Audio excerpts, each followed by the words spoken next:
way that it feels right.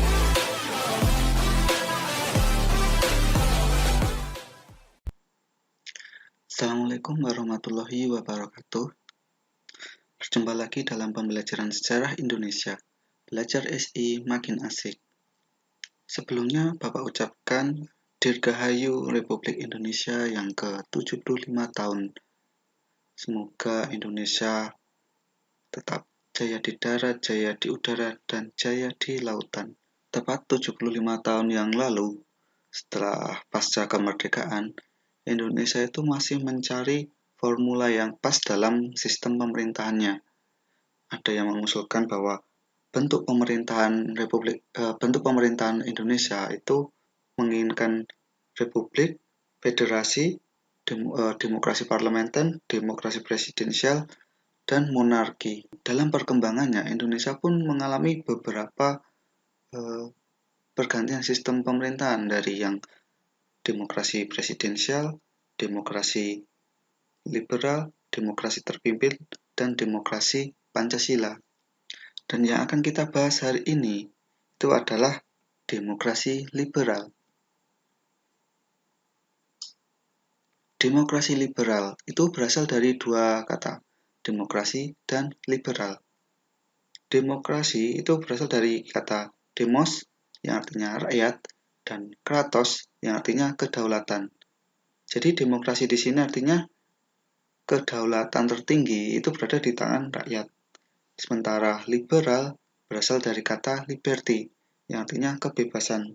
Dari dua pengertian kata tersebut dapat disimpulkan bahwa demokrasi liberal adalah sistem pemerintahan di mana kekuasaan tertinggi berada di tangan rakyat yang memberikan kebebasan penuh kepada rakyat untuk membuat sebuah pemerintahan dalam suatu berpartai dan menyelenggarakan pemerintahan. Sebelum masuk ke pembahasan demokrasi liberal, alangkah lebih baiknya kita mengetahui kabinet pada awal kemerdekaan sampai nanti menjelang demokrasi liberal. Yang pertama, setelah Indonesia merdeka, itu terdapat kabinet presidensil pertama. Masa berlangsungnya 2 September 1945 sampai 14 November 1945. Kabinet ini hanya berlangsung 3 bulan saja dan kabinet ini diketuai langsung oleh Insinyur Soekarno. Selama kurun waktu 3 bulan, ini keluar beberapa maklumat yang bertugas untuk mencegah absolutisme presiden. Yang pertama, maklumat Wakil Presiden nomor X tahun 1945. Maklumat X itu yang tentang pembentukan multipartai. Jadi selain yang awalnya kan partainya cuma PNI, kemudian setelah muncul maklumat X itu muncul beberapa partai. Kemudian yang kedua, maklumat 14 November. Nah, tujuan dari maklumat ini adalah ingin membuat pemerintahan Indonesia itu tidak otoriter dan tidak tergantung pada satu pemimpin saja. Dan setiap warga negara itu mempunyai hak yang sama dalam pemerintahan. Jadi dari hasil maklumat tersebut melahirkan partai-partai dan tokoh-tokoh politik yang nantinya ikut berkecimpung dalam pemerintahan saat itu. Dan pada tanggal 14 November 1945 mulailah Indonesia menganut sistem parlementer, yaitu kabinetnya parlementer dengan Hatta itu sebagai Perdana Menterinya. Dan pada tanggal 14 November 1945 mulailah Indonesia berganti dari presidensial menjadi parlementer. Hal itu ditandai dengan Syahrir itu menjadi Perdana Menterinya. Nah, kabinet Syahrir pertama itu berlangsung pada tanggal 14 November sampai 1945, 14 November 1945 sampai 12 Maret 1946. Kabinet Syahrir pertama, kemudian yang kedua, itu mengalami tekanan dari PP, Persatuan Pergerakan dari pimpinan Tan Malaka, sehingga harus di-reshuffle 1-2 dan kabinet Syahrir yang ketiga itu jatuh. Jatuhnya kabinet Syahrir ketiga itu karena perjanjian Linggarjati. di mana perjanjian Linggarjati itu merugikan Indonesia. Kemudian Syahrir mengembalikan mandatnya ke Presiden Soekarno, dan Presiden Soekarno kemudian menunjuk Amir Syarifuddin sebagai Perdana Menterinya. Dan lagi-lagi Kabinet Amir yang pertama itu direshuffle, kemudian dibentuklah Kabinet Amir kedua yang berlangsung pada tanggal 11 November 1947 sampai 29 Januari 1948. Nah, Kabinet Amir yang kedua ini jatuh karena perjanjian Renville yang saat itu juga dianggap merugikan Indonesia.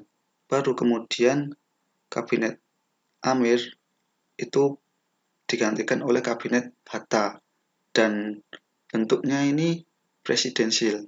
Nah, pada masa Kabinet Hatta ini muncul yang namanya pemberontakan PKI Madiun, kemudian agresi militer 1, kedua, dan akhirnya yang ibu kota itu pindah ke Yogyakarta. Dan saat di Yogyakarta, Presiden Soekarno itu menghubungi Syafruddin Prawira Negara yang berada di Bukit Tinggi untuk mendirikan kabinet darurat atau pemerintahan darurat Republik Indonesia.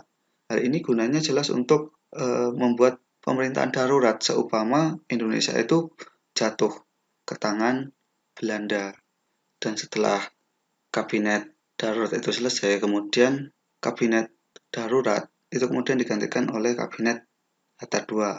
Dan setelah kabinet Hatta II itu digantikan atau ada yang namanya kabinet transisi, yaitu kabinet Susanto Tirto Projo yang berlangsung pada tanggal 20 Desember 1949 sampai 21 Januari 1950. Jadi ini adalah kabinet transisi dari RI menuju ke RIS atau Republik Indonesia Serikat.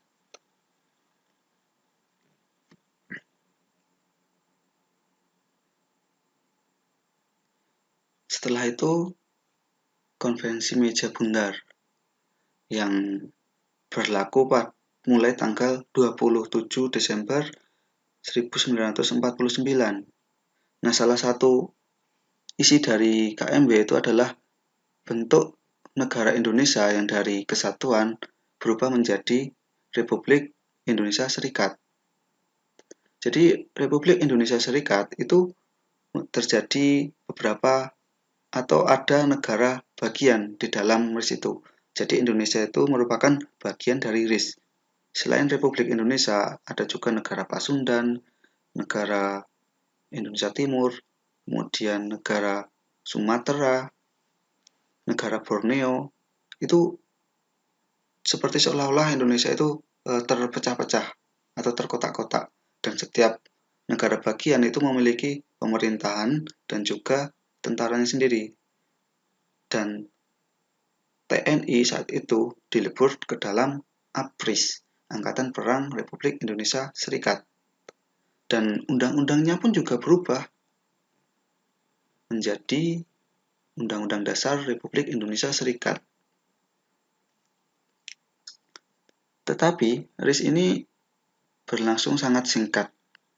Hal itu karena adanya keinginan dari beberapa daerah itu untuk bergabung atau kembali ke Negara Kesatuan Republik Indonesia. Nah, pada tanggal 3 April 1950, Nasir itu mengumumkan mosi integral Nasir. Jadi pada mosi integral Nasir itu pada tanggal 3 April 1950. Baru kemudian pada tanggal 9 Mei 1950 itu terjadi pertemuan antara negara-negara bagian RIS dengan Republik Indonesia untuk mempersiapkan prosedur kembali ke bentuk negara kesatuan. Dan puncaknya itu pada tanggal 17 Agustus 1950 bahwa dalam pidatonya itu Presiden mengumumkan bahwa Indonesia kembali ke bentuk Republik Indonesia Serikat. Nah, setelah Indonesia kembali ke bentuk kesatuan, maka banyak sekali ide-ide dari negara-negara bagian ini, bentuk pemerintahnya gimana? Ataukah parlementer ataukah presidensial? Jadi banyak sekali banyak sekali ide-ide yang muncul saat itu.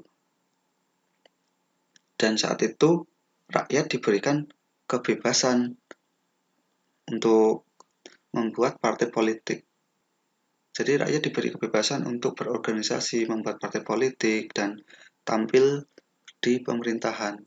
Makanya kemudian lahirlah demokrasi liberal.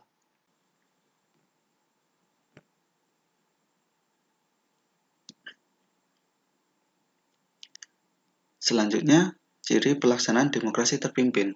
Yang pertama, dasar negaranya adalah Undang-Undang Dasar Sementara. Jadi ini hanya sementara saja sebelum nanti konstituante itu membentuk undang-undang dasar yang baru. Yang kedua, bentuk pemerintahannya adalah parlementer dengan kepala pemerintahannya dijabat Perdana Menteri. Yang seperti kita ketahui bahwa parlementer itu berbeda dengan presidensial. Kalau presidensial itu presiden sebagai kepala negara juga sebagai kepala pemerintahan. Tetapi kalau parlementer itu presiden hanya sebagai simbol negara dan kepala pemerintahan itu dijabat oleh Perdana Menteri. Dan Perdana Menteri ini bertanggung jawab kepada parlemen atau DPR saat itu. Yang ketiga, adanya sistem multipartai. Hal ini karena demokrasi liberal itu rakyat diberikan kebebasan dalam berorganisasi dan membuat partai politik serta tampil di parlemen atau DPR atau di pemerintahan saat itu. Yang keempat, sering terjadi pergantian kabinet atau Perdana Menteri. Hal ini terjadi karena banyaknya sistem multipartai itu melahirkan seperti koalisi-koalisi ketika sering terjadi pergantian kabinet atau Perdana Menteri. Jadi saat itu, Perdana Menteri itu bisa dijatuhkan oleh parlemen dan bisa dengan mosi tidak percaya. Bisa juga dengan partai yang mengusung Perdana Menteri tersebut menarik kembali dukungannya di parlemen. Jadi bisa dimakzulkan. Instabilitas politik dan ekonomi. Jadi pada saat demokrasi liberal itu ekonomi dan politik itu tidak stabil karena program kerja dari Perdana Menteri itu belum terlaksana, sudah ganti Perdana Menteri, sudah ganti kabinet. Yang keenam, banyak sekali terjadi pergolakan dalam negeri. Jadi pergolakan itu seperti banyak sekali pemberontakan, banyak sekali peristiwa-peristiwa yang menyebabkan suatu kabinet itu dimakzulkan.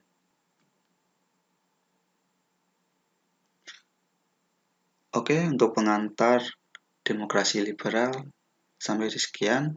Kita lanjutkan pada materi selanjutnya pada video yang akan datang. Sampai jumpa pada pertemuan selanjutnya. Assalamualaikum warahmatullahi wabarakatuh.